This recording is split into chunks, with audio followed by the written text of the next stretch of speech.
Comienza ya nuestra sección en verde. Está con nosotros Diego Peinazo, miembro de Ecologistas en Acción. Diego, muy buenas tardes. Hola, buenas tardes.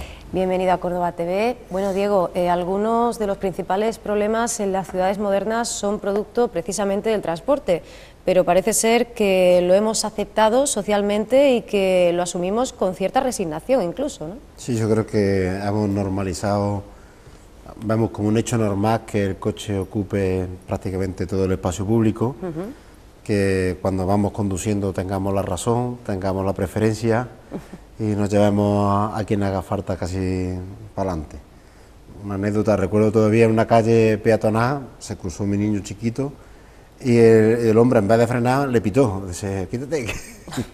Entonces yo creo que esa reacción, que a lo mejor es una reacción que tenemos asumida de que el coche es el centro de la ciudad y es el que tiene, pues, por así decirlo, todos los derechos dentro del ámbito urbano, y quizás esté llegando el momento de que situemos de que ordenemos pues esa circulación, ese tráfico, y pongamos unas prioridades que yo creo que es importante priorizar otros aspectos que no el imperio del coche. Claro, porque hablamos de congestión, pero también hablamos de impacto ambiental y social, ¿no? Claro, yo creo que una de los mayores impactos que tiene la sociedad moderna, y sobre todo en nuestras ciudades, es el impacto que está relacionado con el vehículo. El vehículo privado. El vehículo privado motor tiene varios problemas. Uno de los problemas que tiene es el tema de la contaminación. Es decir, todo lo que suelta el tubo de escape es prácticamente o es contaminante, o bien porque afecta a través de los gases de efecto invernadero, provoca un aumento de la temperatura, bien porque provoque gases que combinados con otros provoque el ozono troposférico, o incluso lo que llamamos las micropartículas, que sobre todo tienen los motores diésel, que son bastante perjudiciales de cara al aparato respiratorio. Eso es la parte de los gases que emite. Luego está todo el tema de lo que es la ocupación de espacios. Una gran parte de la ciudad está ocupada por el coche o para que el coche circule. Entonces, por ahí, todo el tema de ocupación de lugares, el coche tiene una hegemonía clara. Y luego otro aspecto importante es el número de mortalidad que hay directamente relacionado con el tráfico rodado. También eso tiene un gran impacto.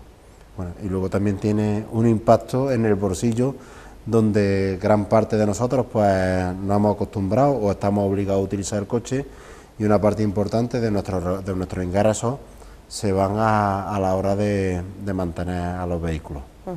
Y la cuestión de fondo sigue siendo la misma, el modelo de transporte que necesitamos. Sí, yo creo que es una cuestión donde hay una doble cuestión. Una es lenta, que es un cambio de hábitos y de costumbres, eso es una cuestión bastante lenta, y otra cuestión que va ligada a la anterior es todo el tema de la organización. Entonces, creo que, creemos, y la sociedad está tomando conciencia de que es necesario organizar la movilidad de otra manera, donde sea sostenible y al mismo tiempo más saludable para todas las personas. ¿Es el automóvil el medio más ineficiente de todos o esta idea queda algo obsoleta con las nuevas propuestas más ecológicas o el coche eléctrico, por ejemplo? Yo creo que sigue siendo, incluso las nuevas propuestas no la van a superar.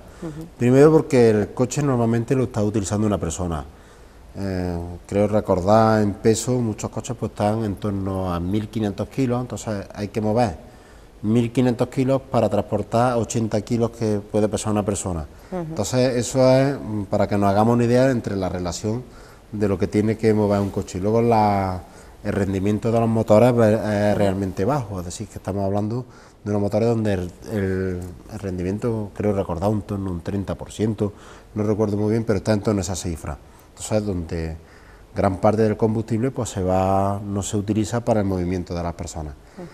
Y luego, junto con esa parte de que estamos diciendo de que es ineficiente, los nuevos motores, verdad que van ganando en eficiencia, pero el desfase es tan alto que prácticamente no ahorramos mucho.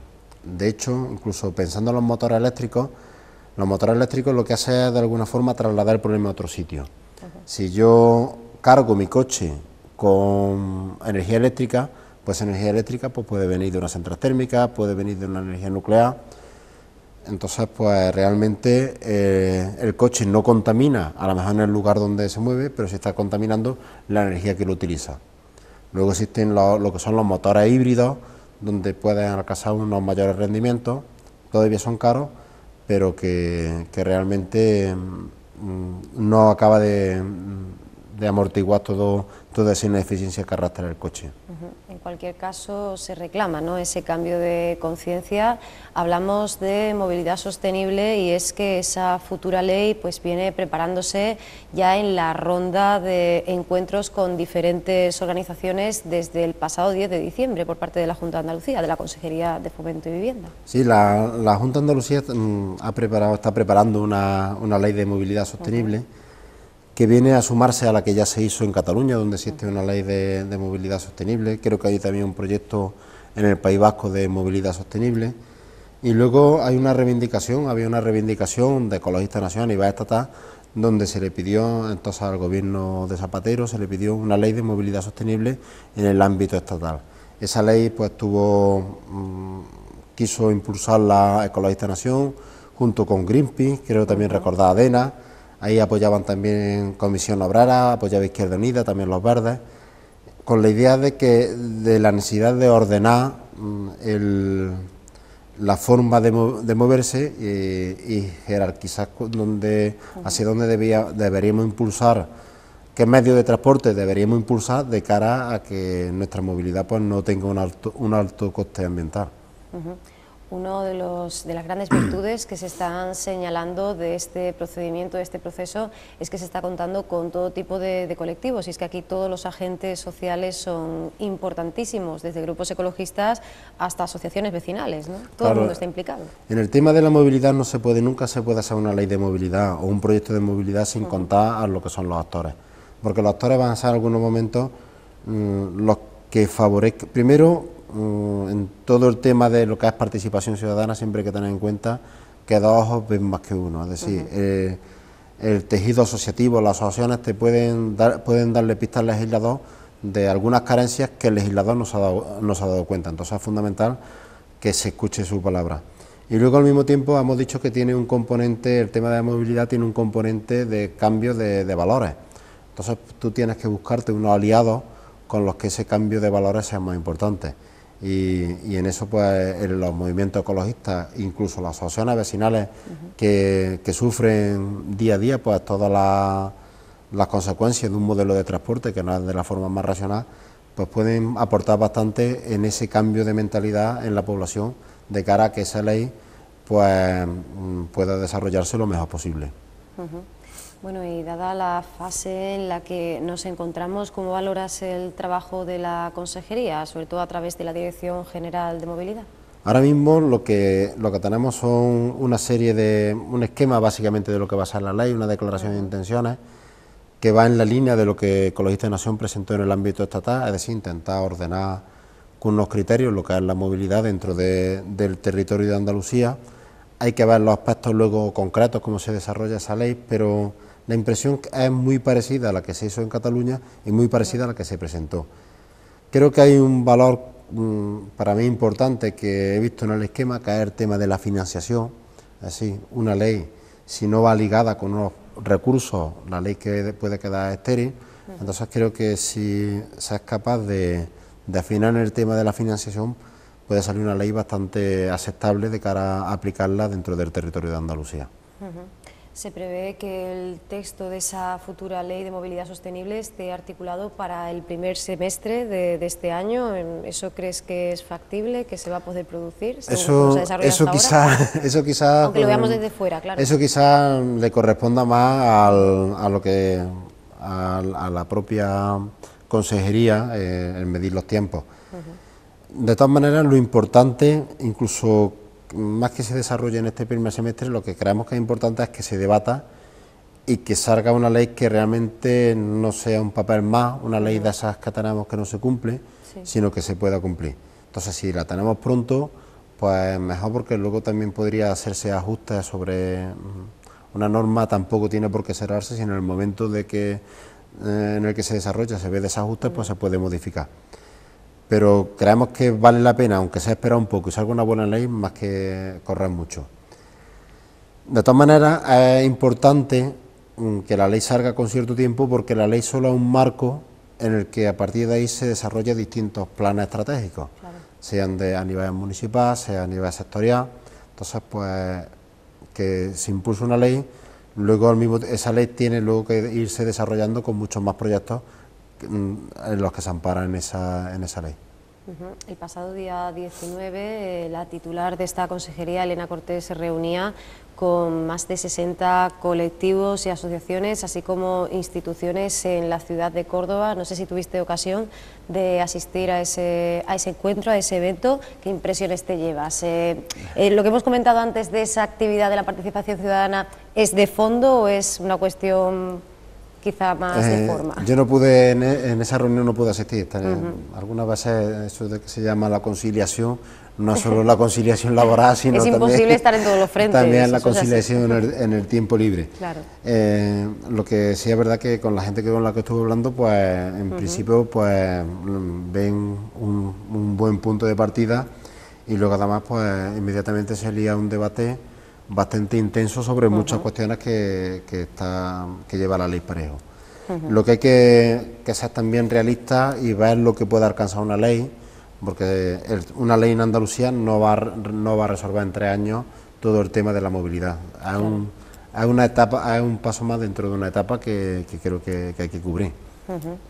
Hablamos, si te parece, de algunas de esas líneas que se plantean para ese futuro texto, ese futuro documento. Se habla mucho del fomento de los medios de transporte no motorizados. ¿En qué esperas que se pueda traducir esto? Al hilo de lo que decías del nivel de expectativas que se puedan tener. Bueno, un dato de Córdoba, ahora mismo me parece que la mayoría, un 45% de los desplazamientos en Córdoba se hace a pie. Ese desplazamiento se ha bajado, bueno, antiguamente era un 45% y se ha reducido un 42%.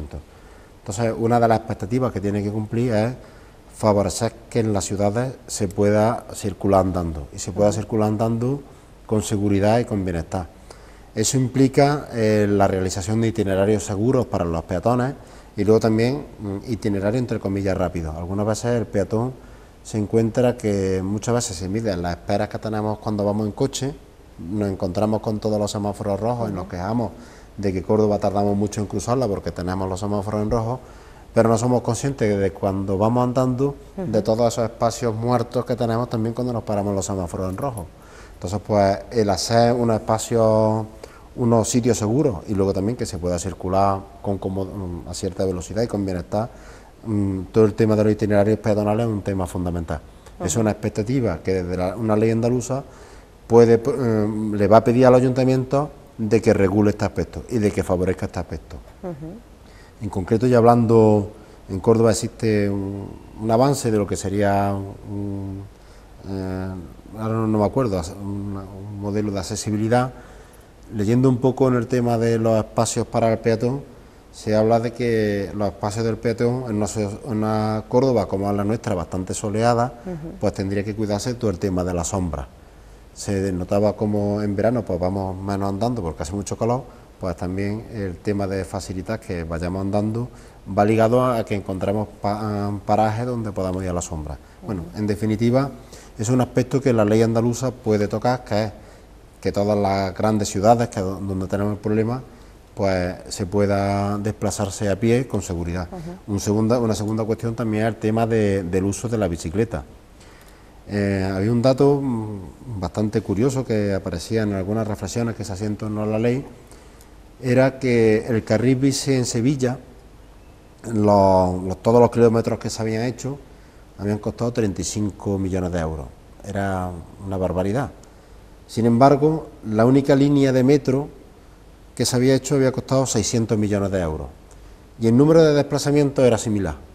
Entonces, algunas veces el carril bici se ve como un lujo, sin embargo, cuando tú midas el impacto que está teniendo, no es tanto lujo porque otra alternativa es bastante más cara.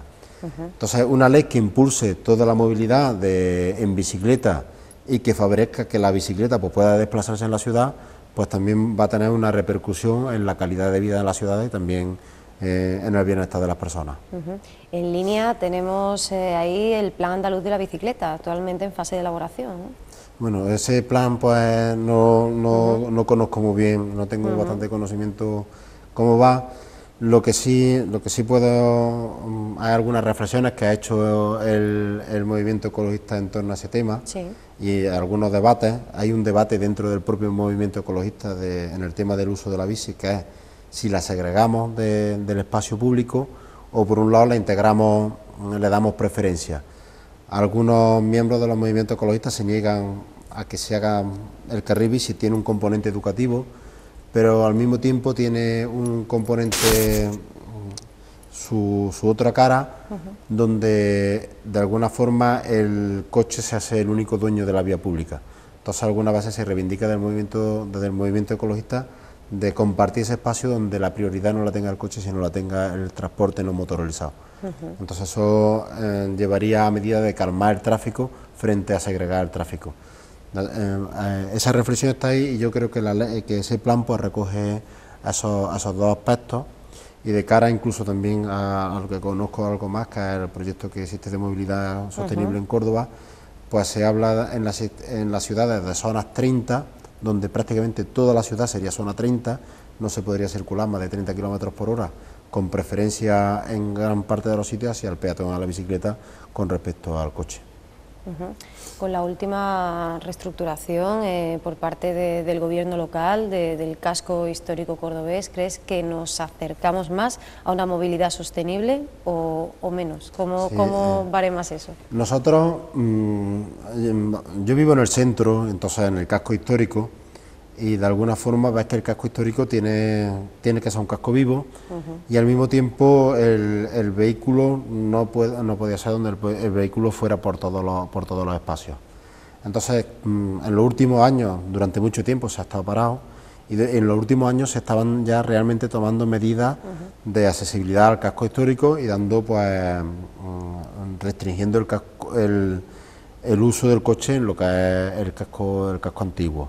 Todo el mundo recordamos San Pablo hace 10, 15 años, donde prácticamente no se podía acceder, se permitía la circulación, pero realmente no se accedía porque era un atasco continuo, y como vemos ahora San Pablo, donde ha sido recuperado por los ciudadanos, y la gente que tiene que acceder porque realmente vive allí, pues tiene ese acceso. Incluso la gente que va en autobús pues llega mucho más rápido que llegaba antiguamente. Entonces, en líneas generales, la valoración que yo hago es una valoración positiva en la medida que se está haciendo, y muchas calles ya te estás encontrando con señalizaciones donde se le da prioridad al peatón, que es lógico que se le dé prioridad al peatón en una calle donde no existe acerado, y no te tengas que apartar cuando viene un coche y meterte en los portales como hacíamos antiguamente, sino que realmente cuando tú estás en una calle donde en la circulación, donde no existe acerado, el coche espera a que tú pases y va a una velocidad moderada. Entonces, en líneas generales, yo estoy satisfecho con lo que se está haciendo. Incluso yo vería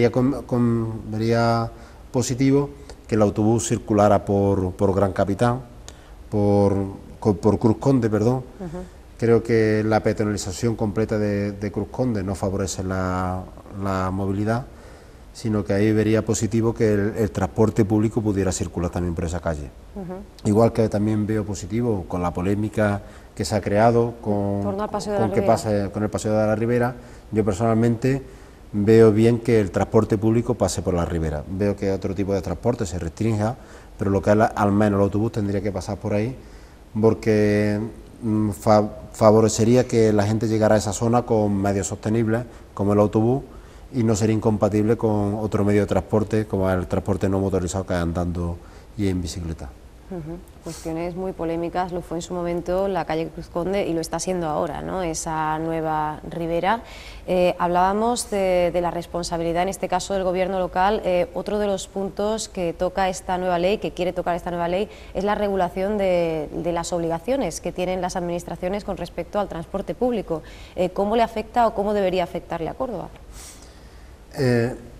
Creo que hay que distinguir lo que son los ámbitos, en una ley tiene que distinguir lo que son los ámbitos de competencia.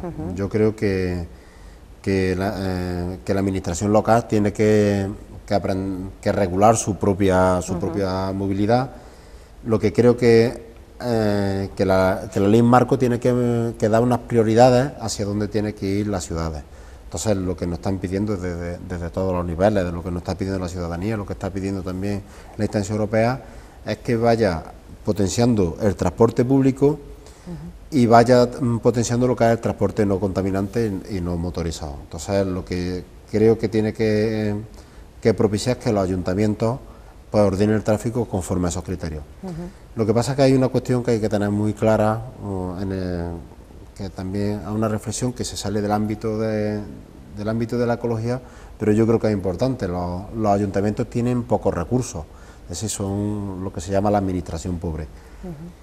Si la administración autonómica quiere, es un tema donde yo creo que los ecologistas tendríamos que también hacer hincapié para que esas leyes luego se puedan cumplir. Si la administración autonómica le va a decir a los ayuntamientos cuáles son los criterios, esos criterios tienen que ir acompañados de unos recursos, tanto unos recursos de cara a asesoramiento como unos recursos económicos que facilite ese cambio de modelo en las ciudades, porque si no se le va a dar un muerto a los ayuntamientos que a lo mejor no tienen capacidad de gestionarlo positivamente y se va a producir una fractura o un conflicto entre lo que es la administración autonómica y lo que es la administración local. Entonces creemos que es importante que en esa ley pues se busque también los recursos para que la administración local esos planes puedan desarrollarlos. Otro punto del que también se habla, antes hemos aludido a las bicicletas, a los vehículos no motorizados, pero la figura del ferrocarril, ¿no?, se reivindica como opción también de servicio público.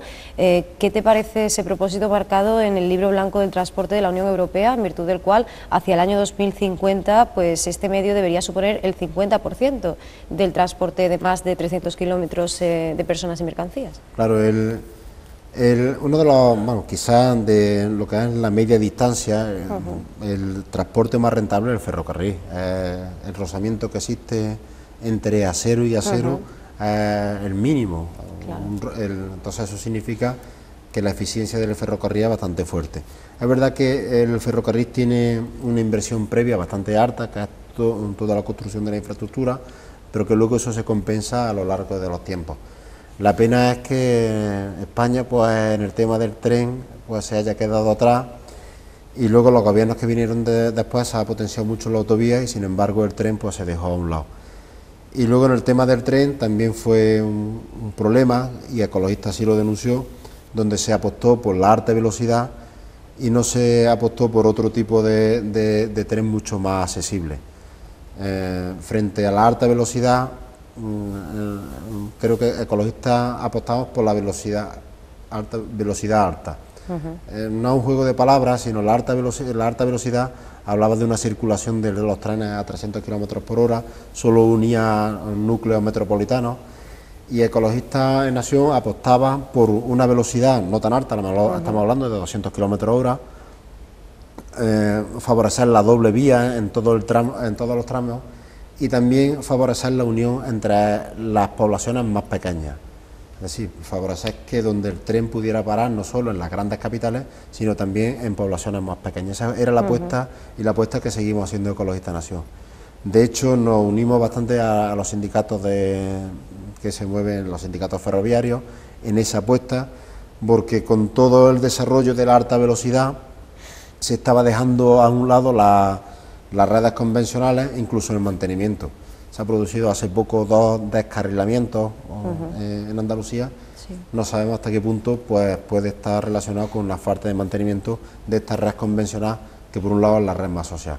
Pero volviendo a lo anterior, pues esa apuesta porque el transporte, en vez de que sea por carreteras, sea por tren, nosotros lo vemos bastante positivo. Entonces creemos que habría que impulsar esa cuestión. Igual que veríamos con bastante agrado es recuperar la red de cercanías que también tenemos, aprovechar la red de cercanías para la movilidad urbana, en concreto con esos proyectos que hay de potenciar el tren, también para la movilidad dentro del municipio de Córdoba y también lo que se llama el área metropolitana de Córdoba. Y a esto habría que añadir la reactivación de los espacios públicos, ¿no?, por recoger un poco lo que hemos comentado antes, ¿no? Sí, Uno de los problemas que tiene el coche es que ocupa bastante espacio, entonces pues hay una cuestión donde los ciudadanos tendríamos que recuperar pues esos espacios que de alguna manera están alejados, bueno, están perdidos. Todo el mundo recuerda la misma mezquita, el casco antiguo. Los que somos un poquillo mayores lo recordamos completamente llenos de coches aparcados a los lados, coches circulando alrededor. Y ahora mismo vemos como ese monumento y ese espacio pues lo hemos recuperado los ciudadanos y lo disfrutamos todo el mundo. O la misma corredera, la plaza de la corredera, que la hemos recuperado. También en los barrios creo que tenemos que hacer un esfuerzo de recuperar también espacios para las personas dentro de los barrios. Esa recuperación no se puede quedar solo en los núcleos históricos. Los que somos de una generación recordamos como la calle era nuestro espacio de juego. No tenían que llevarnos a determinados sitios a jugar ni a ningún parque, sino que la calle era donde jugábamos, y jugamos en la calle porque la calle no estaba invadida por coches. Recuerdo perfectamente cuando jugamos al balón, parábamos cuando pasaba un coche y seguíamos jugando. Esos espacios públicos, desgraciadamente, la han perdido nuestros niños en los barrios, y ya solo le hemos dejado unos pequeños recintos que nos recuerdan un poquito a los astes, donde hay otras cosas donde se entretiene, pero la posibilidad de que disfruten de la ciudad pues se la hemos restringido bastante. Entonces creo que hay que apaciguar el tráfico y recuperar esos espacios, porque quizás quien más lo está sufriendo son los niños pequeños. Y a esto pues podríamos sumar lógicamente pues la reducción del consumo energético, esa baja de emisiones de efecto invernadero. Pero también hablamos de la regulación del transporte público. Te pregunto por esa experiencia con la que Andalucía cuenta, Diego, esa red de consorcios de transportes metropolitanos existente en 8 áreas metropolitanas, teniendo que añadir también el campo de Gibraltar. Te pregunto qué opinas de la integración tarifada recientemente a toda la red, ya que estábamos hablando de transporte público. Recuerdo un viaje que hice, yo no he viajado mucho, pero de los poquitos que hice fue a Fuerteventura, donde tú comprabas un bono, y ese bono te servía para montarte en cualquier tipo de autobús, y el mismo autobús, depende de la distancia, pues donde fueras, pues te cobraba una tarifa o no te cobraba otra tarifa. Entonces, todo lo que sea favorecer la movilidad con el menor peso al usuario y con las tarifas estándar, pues eso es bastante positivo, porque tú evitas que una persona pues tenga que estar continuamente pues sacando billetes hacia donde se mueve, sino con una única tarjeta pues puedas usar los distintos medios de transporte que hay. Eso también lo tienen desarrollado, por ejemplo, en Madrid, donde los usuarios, la Comunidad de Madrid o también la Cataluña, donde los usuarios del transporte pues tienen unas tarjetas que les sirve para circular en cualquier medio de transporte, y lo que único que cuesta es el radio de desplazamientos que tú realizas. Entonces ese paso pues creemos que es positivo. No conozco los detalles de cómo, sobre todo no conozco los detalles porque no lo usamos, es decir, que ahora mismo sí existe. Yo sé que en el área metropolitana de Córdoba existe, pero no lo uso porque no me muevo a los pueblos, entonces que conviene, no puedo valorar el desarrollo exacto, pero sí la intención. En cualquier caso, estamos en plena fase, esos grupos de trabajo están ya pues redactando ese documento con ese enfoque multimodal e integral que hemos destacado antes. Esperemos que sea posible, ¿no?, esa alianza armónica entre el automóvil o el vehículo en general y el peatón, ¿no?, y la misma calle, el propio entorno de la calle, ¿no?, el trazado urbanístico. Hombre, yo creo que es compatible, y no solo compatible, sino que es obligatorio que lo hagamos. Yo ahí simplemente por salud no nos queda más remedio que hacerlo, y a lo mejor no somos conscientes de que hay una mortalidad, la mortalidad provocada por los atropellos, hay una mortalidad añadida que es por el tema de la contaminación, que se calcula que es 3 veces más de la mortalidad que produce el tráfico. Creo que es compatible, creo que es posible armonizar los distintos medios de transporte. La única cuestión es que se ordene, y que también la ciudadanía, a la hora de acoger estas nuevas leyes, pues no lo hagamos tampoco desde un punto de vista excesivamente egoísta. Yo, vamos, tengo un coche, utilizo el coche, pero quizá tenga que ponerme en el lugar de quien no usa el coche y de aquellas personas donde el coche, más que serle una ventaja, un problema. Claro. Entonces, pues tendré que ponerme desde la perspectiva de los niños pequeños, que algunas veces la hemos dejado sin espacio por el coche, o incluso de las personas mayores, donde el coche se le convierte en la mayoría de los casos en un obstáculo más que una forma de desplazamiento. Entonces, si adoptamos esa actitud menos egoísta, pues este tipo de normativas pues las podemos desarrollar mucho mejor. Entonces somos optimistas, digamos, aunque bueno, el máximo responsable de la Dirección General de Movilidad, José Luis Ordóñez, decía pues a razón de esta reunión del día 19 que el Gobierno central estaba caminando en la senda contraria. Esperemos que no sea así, ¿no? Sí, aquí lo comentamos ya una vez. Hay unos tremendos lobbies de presión que son muy peligrosos, es decir, que las grandes constructoras que le interesa llevarse las adjudicaciones de las grandes infraestructuras, o los que están manejando la autovía de pago, la autovía, o incluso las grandes marcas de coches, ellos pretenden ir en la vía contraria porque es su negocio. Sin embargo, es un negocio que va contrario con los intereses de lo que es la mayoría de la ciudadanía. Entonces, que te digan, vamos a subir la velocidad de 120 a 130 kilómetros hora, pues eso tiene un impacto ecológico y tiene un impacto también en la mortalidad de las personas. Entonces, desgraciadamente, el gobierno central, el gobierno del PP, es menos sensible, es más permeable a este tipo de presiones que unos gobiernos que tuvieran mucho más en cuenta el tema del medio ambiente. Pues esperemos que esa nueva ley de movilidad sostenible satisfaga, cumpla esas expectativas de los diferentes colectivos que se han prestado, que han querido implicarse, participar en ella. Diego, te agradecemos mucho tu visita hoy aquí y bueno, y te emplazamos a una próxima entrega de la sección en verde. Vale, pues muchas gracias. Muchísimas gracias a Diego Peinazo. Nosotros vamos a hacer un pequeño alto en el camino, pero no os mováis, que enseguida volvemos.